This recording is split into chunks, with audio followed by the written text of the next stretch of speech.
We are clearly entering a new era of world history. And I described the new era with 2 points. Firstly, we are seeing the end of the era of Western domination of world history. But the end of the era of Western domination of world history is not the end of the West, which remains the single stronger civilization. And we're going to see the return of Asia. I say return of Asia because from the year 1 to the year 1820, the 2 largest economies in the world were consistently China and India. Kishore Mahbubani was onder andere diplomaat en VN-ambassadeur. Hij schreef het onlangs verschenen boek De Eeuw van Azië. Volgens Mahbubani gaat de wereldgeschiedenis een nieuwe eeuw van verandering in, waarbij de westerse gemeenschap meer rekening zal moeten houden met Aziatische belangen. We are moving into a completely different world. We used to exist in what I call a mono-civilizational world, of one civilization dominating the world, Western civilization.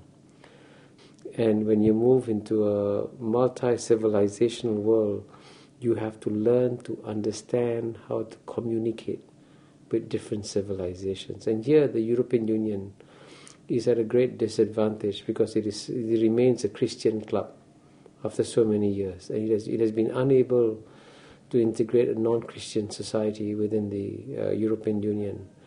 And when by contrast, if you look at the Association of Southeast Asian Nations, ASEAN, you have within ASEAN 10 members. You have Buddhist, Hindu, Muslim, Confucianist, Taoist, communist societies.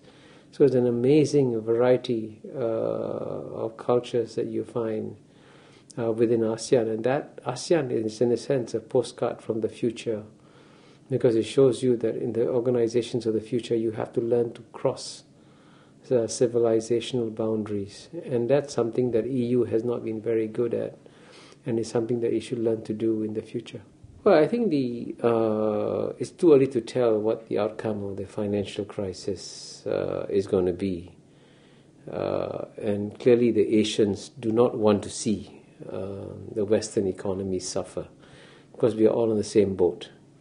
And if the Western economies suffer, the rest of the world is also going to suffer. So, as you know, the Asian countries are playing a responsible role in trying to revive the global economy. But at the same time, if this crisis leads to a greater degree of humility on the part of Western policymakers, this will be a welcome change.